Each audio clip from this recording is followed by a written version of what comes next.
Hello students, how are you. मैं doctor Alka Pathak, principal Umiya Kanya Shiksha महाविद्यालय मंडलेश्वर से हूँ। आज की इस वीडियो में मैं आपको वंचित बालकों के बारे में चर्चा करूँगी। वंचित बालक क्या होते हैं और उनके कौन कौन से प्रकार होते हैं। वंचित बालक कौन से होते हैं? वंचित बालक वो होते हैं जो कुछ विशिष्ट सुविधाओं से वंचित कर दिए जाते हैं। वंचन के कारण उनके अंदर कुंठा का जन्म होता है और कुंठा के अंदर वो जब कुंठा अंदर जन्म लेती है तब वो एक भय या कुंठा या अपराध या इस टाइप की मनोवृत्ति से ग्रसित हो जाते हैं। तो इस टाइप के जो बालक होते हैं वो वंचित बालक कहलाते हैं। वंचित बालक को हम जो प्रकार बताने की बात कर रहे थे आपसे कि वंचित बालकों को हम 4 प्रकार से विभाजित कर सकते हैं। पहला, सामाजिक आधार पर। सामाजिक आधार पर हम वंचित बालकों को कैसे विभाजित करेंगे, कुछ बिंदुओं द्वारा मैं आपको बताऊंगी कि सामाजिक आधार पर कैसे उनको वंचित किया जाता है। अशिक्षा, अशिक्षा के कारण वो वंचित हो जाते हैं क्योंकि वो प्रॉपर शिक्षित नहीं हो पाते। फिर समाज में उनका स्थान, समाज में स्थान से तात्पर्य कि समाज में वो किस प्रकार से उनका ओहदा है, स्थान है, कहाँ उनको शामिल किया जाता है, कहाँ नहीं किया जाता है।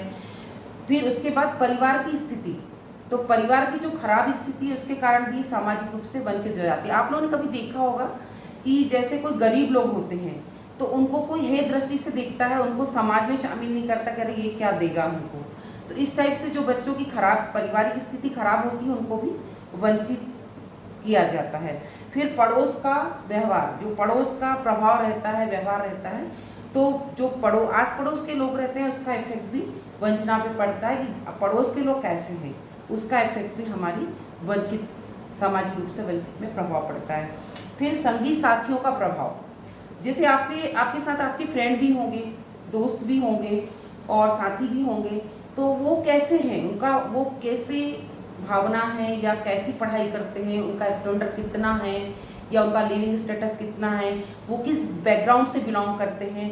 तो इस टाइप के जो बच्चे होते हैं वो बच्चे संगी साथियों का इफेक्ट पड़ता है कि अगर बच्चा बहुत इंटेलिजेंट है तो उसका इफेक्ट पड़ेगा, बच्चा मंदबुद्धि है उसका भी इफेक्ट पड़ेगा, कोई बच्चा अपराधी है उसका भी इफेक्ट पड़ेगा, कोई बच्चा व्यसनी है तो उसका भी इफेक्ट पड़ेगा।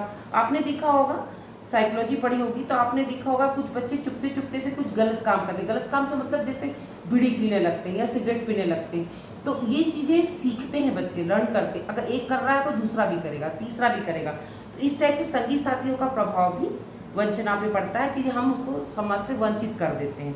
फिर दूसरा है आर्थिक रूप से वंचित। आर्थिक रूप से वंचित कौन से बच्चे कहलाएंगे? आर्थिक रूप से वंचित जो होते हैं वो गरीबी, एक तो फैक्टर है गरीबी। गरीबी के कारण उनको वंचित कर दिया जाता है कि उनके पास पैसा नहीं है, वो अफोर्ड नहीं कर सकते, अच्छा पढ़ नहीं सकते, अच्छा पहन नहीं सकते, इस टाइप जो भी नहीं कर सकते। फिर आर्थिक असमानता, आपने देखा होगा जब बहुत सारे लोग होते हैं या क्लास में बहुत सारे बच्चे होते हैं तो क्या सभी बराबर होते हैं? सभी का स्टेटस बराबर होता है? नहीं। तब ऐसी स्थिति में कुछ बच्चों को आर्थिक स्थिति खराब रहती है जिससे वो अच्छे कपड़े नहीं पहन के आ सकते या अच्छे पेंसिल, रबर या कंपास या बहुत सारी चीज़ें यूज़ नहीं करते। बड़े बच्चे जो बड़े घर के रहते हैं वो अच्छी अच्छी चीज़ें यूज़ करते हैं। तो आर्थिक असमानता के कारण भी वंचित हो जाते हैं। फिर रहन सहन का स्तर, अब रहन सहन का स्तर में आप देखिए क्या क्या आ जाएगा कि आपका लिविंग स्टेटस कैसा है, कि अगर बच्चे वंचित हैं तो उनके लिए एक कुंठा तो रहेगी, एक भय भी रहेगा, एक हेजिटेशन भी रहेगा, तो वो उस टाइप का उनका मनोवृत्ति रहेगी। फिर खाने रहने का अभाव, आपने देखा होगा कि कुछ लोग क्या होता है उनको खाने को नहीं मिलता है ना, ये रहने को नहीं मिलता।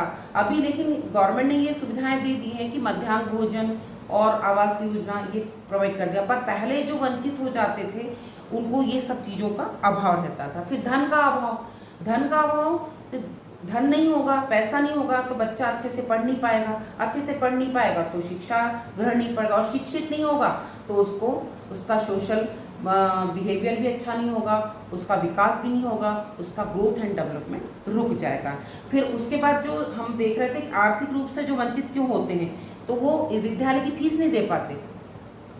आपने देखा हो कई बच्चे, हमारे नज़र में भी, हम भी देखते कि हमारे कॉलेज में भी कई बच्चे आखिरी तक फीस नहीं दे पाते। तो ये कारण भी हो सकता है, फीस नहीं देना इसलिए वंचित हो गए। फिर दूसरा है विद्यालय जाने में असमर्थ। कई बच्चे रेगुलर नहीं जाते, आपने देखा रेगुलरिटी को बहुत महत्व दिया जाता है। कई बच्चे नियमित स्कूल नहीं जाते, इस कारण भी वंचित हो जाते हैं। तो ये तीसरा जो मैं आपको बता रही हूँ, शैक्षिक रूप से वंचित। अब शैक्षिक रूप से कौन से वंचित हो जाते हैं बच्चे? शैक्षिक रूप से वंचित हो जाते हैं कि निम्न शैक्षणिक उपलब्धि, जैसे कोई बच्चा बार बार क्लास में फेल हो रहा है, या सप्लीमेंट्री आ रही है, या पढ़ नहीं पा रहा है, तो इस प्रकार से उसकी अचीवमेंट पे इफेक्ट पड़ेगा, और अचीवमेंट पे इफेक्ट पड़ेगा तो वो पुअर अचीवमेंट आएगा, पुअर अचीवमेंट होगा तो वो वंचित होगा। फिर पाठ्य सामग्री का अभाव, आपने देखा होगा, जैसे हमने बात करी कि अगर बच्चे को प्रॉपर किताबें, पेंसिल, पेन या जो भी पाठ्य सामग्री होती है वो नहीं मिलेगी तो वो वंचित हो जाएगा ना, उसको प्रॉपर मिल ही नहीं रहा पढ़ने के लिए, तो वो कैसे पढ़ पाएगा, कैसे लर्न कर पाएगा? तो सुविधाओं का अभाव होता है। फिर खराब आदतों में पढ़ना, मैंने अभी थोड़ी देर पहले आपको बताया कि बच्चे संगत से खराब आदतों में पड़ जाते हैं। खराब आदतें, बच्चे छोटी छोटी आदतें होती हैं, जैसे चोरी कर लेना किसी की, या कुछ दुर्व्यसनों में पड़ जाना, या क्लास में नहीं जाना, रास्ते में खेलने लगना। तो इस टाइप की जो मनोवृत्ति होती है उसके कारण भी बच्चा वंचित हो जाता है। फिर उसमें रुचि का अभाव, इंटरेस्ट नहीं है पढ़ने में, इंटरेस्ट नहीं तो कैसे पढ़ेगा बच्चा? आप बताइए कि क्लास में अगर 100 स्टूडेंट्स हैं तो क्या 100 का इंटरेस्ट रहता है पढ़ने के प्रति? नहीं।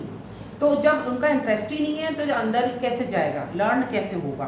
फिर पुस्तकों का अभाव, तो कभी आपने देखा होगा 10th और 12th में कि बच्चों को बहुत सारे रेफरेंस बुक्स यूज़ करनी पड़ती है, तो अगर उसके पास मनी नहीं होगा, पैसा नहीं होगा, तो वो इतनी सारी बुक ले नहीं पाएगा, और पढ़ नहीं पाएगा, तो वो वंचित हो जाएगा उससे, उस सुविधाओं से, शैक्षिक रूप से वंचित हो जाएगा।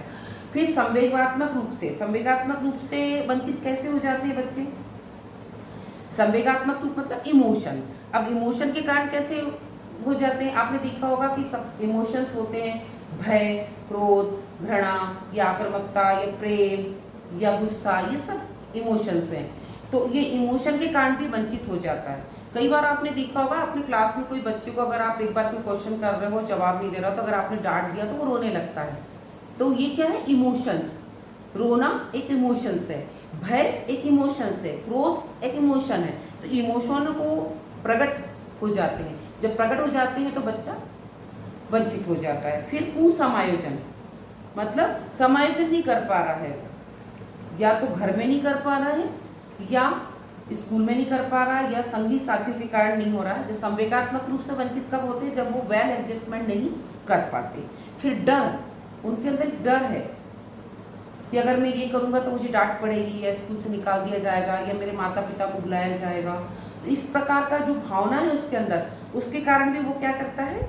डर के कारण वंचित हो जाता है। आपने देखा होगा कई बच्चे डर के मारे इस घर से तो निकलते हैं लेकिन स्कूल तक नहीं आते, बीच में कहीं रुक के खेल वेल के स्कूल टाइम पे लौट जाते हैं।